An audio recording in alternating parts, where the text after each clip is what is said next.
उत्तर से लेकर दक्षिण तक, पूरब से लेकर पश्चिम तक, हमारे देश में जो एक चीज आपको सभी घरों के किचन में मिल जाएगी वो है अमूल बटर। एक ऐसी कंपनी जिसे द टेस्ट ऑफ इंडिया कहा जाता है। एक ऐसी कंपनी जिसने अपने आप को प्रमोट करने के लिए कभी किसी एक्टर या सेलिब्रिटी का सहारा नहीं लिया, बल्कि एक छोटी सी लड़की के कार्टून से इसने अपने आप को भारत के घर घर तक पहुंचाया। आपको जानकर हैरानी होगी कि अमूल कंपनी की शुरुआत आज़ादी के पहले किसानों पर हो रहे शोषण को देखते हुए एक छोटे से गांव में हुई थी।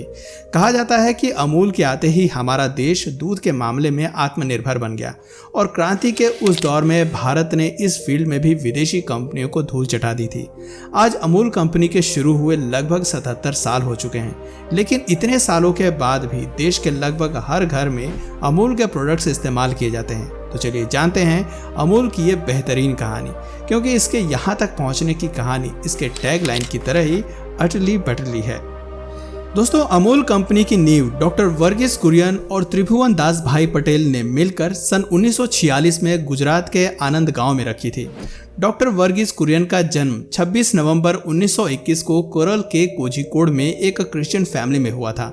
वर्गीस कुरियन के पिता पेशे से एक सिविल सर्जन थे। उनकी माता भी काफ़ी ज़्यादा एजुकेटेड थी। वर्गीस कुरियन ने मद्रास के लोयला कॉलेज से फिजिक्स में डिग्री हासिल की और बाद में अमेरिका जाकर मैकेनिकल इंजीनियरिंग की मास्टर डिग्री भी ली। अब इतनी सारी पढ़ाई करने के बाद डॉक्टर वर्गीस कुरियन को कोई भी अच्छी खासी सैलरी वाली जॉब काफ़ी आसानी से मिल सकती थी, लेकिन उन्होंने कभी भी जॉब नहीं किया। उन्होंने अपना तकदीर बिजनेस में आजमाना चाहा। गुजरात के अहमदाबाद शहर से लगभग 100 किलोमीटर की दूरी पर बसा आनंद नाम का एक छोटा सा गांव है। इसी गांव से डॉक्टर वर्गीस कुरियन ने त्रिभुवन दास भाई पटेल के साथ मिलकर 14 दिसंबर 1946 को अमूल नाम की एक डेयरी कंपनी की शुरुआत की। अमूल से पहले गुजरात में एक ही डेयरी हुआ करती थी जिसका नाम था पोल्सन। इस डेयरी की स्थापना अमूल से लगभग 16 साल पहले सन 1930 में हुई थी। इतनी पुरानी डेयरी होने के बावजूद भी ये अमूल की तरह अपनी पहचान देश भर में नहीं बना पाई। कहा जाता है कि पोल्सन डेयरी केवल हाई प्रोफाइल लोगों में ही फेमस थी। इस डेयरी के सफल ना होने के पीछे की एक और वजह ये बताई जाती है कि ये डेयरी किसानों को उनके दूध का सही दाम नहीं देती थी। ज़्यादा मुनाफा कमाने के चक्कर में ये डेयरी किसानों की बड़ी मात्रा में शोषण किया करती थी। हिस्टोरियंस के मुताबिक इस पोल्सन डेयरी के विरोध में एक बार सरदार वल्लभ भाई पटेल ने किसानों के लिए आंदोलन भी किया था और इसके बाद ही अमूल कंपनी की नींव रखी गई थी। शुरुआत में अमूल कंपनी बिना किसी नेटवर्क के और बिना किसी एम्प्लॉयमेंट के दूध कलेक्ट कर और डिस्ट्रीब्यूशन किया करती थी। आपको जानकर हैरानी होगी कि इस कंपनी ने शुरुआत में केवल 2 जगहों से 250 लीटर दूध इकट्ठा किए थे।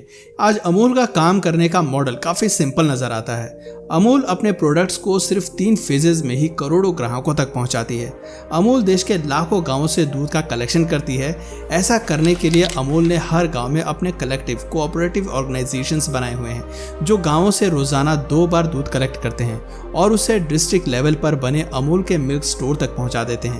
यहाँ पर इकट्ठा हुए दूध को कुछ प्रोसेस से गुजारा जाता है ताकि वो जल्दी खराब ना हो। फिर इसके बाद दूध को उसकी मांग के हिसाब से पैकेजिंग के लिए भेज दिया जाता है और अंत में इन दूध के पैकेट्स को थोक विक्रेताओं से छोटे मोटे दुकानदारों तक पहुंचा दिया जाता है। इस पूरे सप्लाई चेन की प्लानिंग डॉक्टर कुरियन और श्री त्रिभुवन दास जी ने ही की है। कहा जाता है कि साल 1964 में भारत के उस वक्त के प्रधानमंत्री Lal Bahadur Shastri cattle feed plant का उद्घाटन करने के लिए आनंद आए थे। वो यहाँ एक दिन रुककर गांव के सभी कोऑपरेटिव्स जायजा करना चाहते थे। डॉक्टर वर्गीस कुरियन से मिलकर अमूल का भी जायजा लिया। उन्होंने देखा कि अमूल किसानों को दूध का प्रोडक्शन बढ़ाने के लिए प्रेरित कर रहा है, जिससे उनकी आर्थिक हालात भी सुधर रही है। साथ ही ये गांव के लोगों को रोजगार भी दे रहे हैं। लाल बहादुर शास्त्री जी अमूल से इतने प्रेरित हुए कि उन्होंने दूसरे दिन दिल्ली वापस आते ही उन्होंने डॉक्टर कुरियन को कहा कि वो अमूल को अब पूरे भारत में फैलाने की प्लानिंग शुरू कर दें। उनकी ये कंपनी भारत को दूध के मामले में पूरी तरह से आत्मनिर्भर बना सकती है। अगले ही साल यानी कि 1965 में शास्त्री जी ने देश में राष्ट्रीय स्तर पर एक बोर्ड की स्थापना की जिसका नाम था नेशनल डेयरी डेवलपमेंट बोर्ड, और इसी बोर्ड से देश में शुरू हुआ द मिल्क रेवोल्यूशन। इसको सफल बनाने के लिए बोर्ड के अध्यक्ष के तौर पर डॉक्टर वर्गीस कुरियन को चुना गया। डॉक्टर वर्गीस कुरियन इस पद पर 1965 से लेकर 1998 तक रहे और इस मिल्क रेवोल्यूशन को सफल बनाया। दोस्तों, ये तो आपको पता ही है कि ऐसे रेवोल्यूशंस को भारत जैसे देश में सफल बनाने के लिए अच्छे खासे पैसे की जरूरत पड़ती है। डॉक्टर वर्गीस कुरियन ने इसके लिए सीधे वर्ल्ड बैंक का दरवाजा खटखटाया, लेकिन शुरुआत में उन्हें कोई रिस्पॉन्स नहीं मिला। लेकिन जब वर्ल्ड बैंक के अध्यक्ष साल 1965 के अंत में भारत दौरे पर आए थे, तब डॉक्टर कुरियन ने उनसे मुलाकात की और बताया कि भारत में मिल्क रेवोल्यूशन को सफल बनाने में वो अपना योगदान कैसे दे सकते हैं। लाल बहादुर शास्त्री की तरह वर्ल्ड बैंक के अध्यक्ष भी कुरियन की प्लानिंग प्लॉटिंग से इतने प्रेरित हुए कि उन्होंने झट से कुरियन को लोन दे दिया। इन्हीं पैसों की मदद से डॉक्टर वर्गीस कुरियन ने भारत के इस मिल्क रेवोल्यूशन में लगभग 1 करोड़ कोऑपरेटिव ऑर्गेनाइजेशन और 5 लाख से अधिक मिल्क मैन्युफैक्चरर्स को जोड़ा गया। बोर्ड का अध्यक्ष बनने से न केवल बाकी कोऑपरेटिव ऑर्गेनाइजेशन और दूध के व्यापारियों को फायदा हुआ, बल्कि उनकी खुद की कंपनी अमूल को भी काफी फायदा हुआ। केवल 250 लीटर दूध से शुरू हुए अमूल का सफर आज 33 लाख लीटर तक पहुंच गया है। आज की डेट में अमूल के करीब 8 लाख मेंबर्स हैं, जो रोजाना लगभग 33 लाख लीटर दूध का कलेक्शन और डिस्ट्रीब्यूशन करते हैं। कुछ रिपोर्ट्स के मुताबिक आज अमूल कंपनी की 50 लाख लीटर दूध को हैंडल करने की क्षमता है। आपको बता दें कि डेयरी प्रोडक्शन में अमूल कंपनी का पूरी दुनिया में 1.2% हिस्सा है। दूध से शुरू हुए अपने सफर के बाद अमूल ने सन 1956 में अमूल बटर को भारतीय बाजार में उतारा। शुरुआती दौर में अमूल बटर को देश की कई सारी कंपनियां टक्कर दे रही थी। इन कंपनियों में सबसे ज्यादा टक्कर देने वाली कंपनी थी पॉल्सन। अमूल बटर को प्रमोट करने और पॉल्सन कंपनी को टक्कर देने के लिए अमूल ने 1966 में खुद का एक एडवर्टाइजिंग कैंपेन शुरू करने की सोची, जिसकी जिम्मेदारी डॉक्टर कुरियन ने Bombay advertising agency and sales promotion को सौंपी। उस समय टेलीविजन और प्रिंट मीडिया पर एडवर्टाइजमेंट बहुत ज़्यादा महंगा हुआ करता था।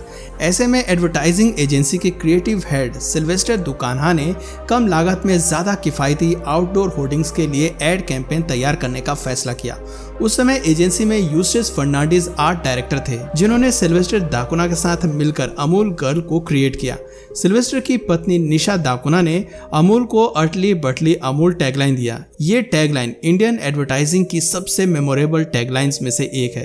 कहा जाता है कि उस समय अमूल के कंपटीटर पॉल्सन बटर की ब्रांड आइडेंटिटी भी एक छोटी लड़की ही थी और इसे टक्कर देने के लिए ही अमूल गर्ल को बनाया गया था।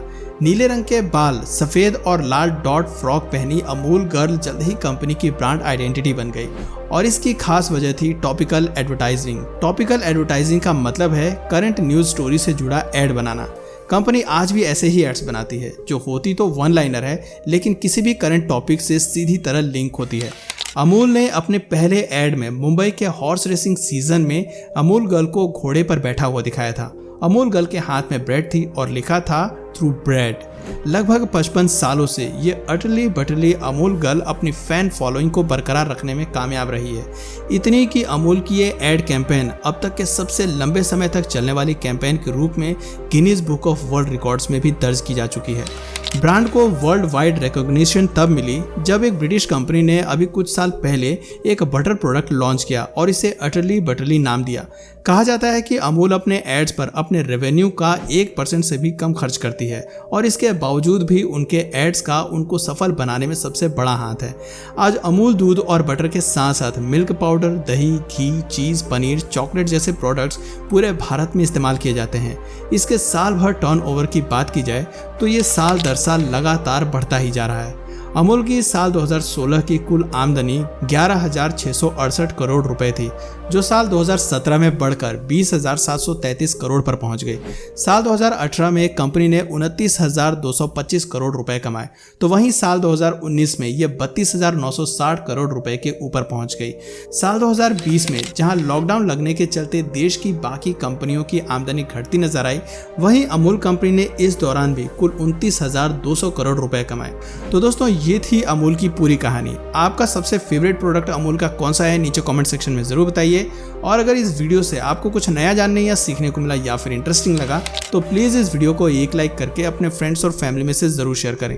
और यदि आप इस चैनल पर नए हैं तो प्लीज़ इस चैनल को सब्सक्राइब करके बेल नोटिफिकेशन आइकन को ऑन कर लीजिए, ताकि हमारे आने वाले वीडियोज़ आप मिस ना करें। मिलते हैं फिर किसी वीडियो में नए टॉपिक के साथ, तब तक के लिए नमस्कार।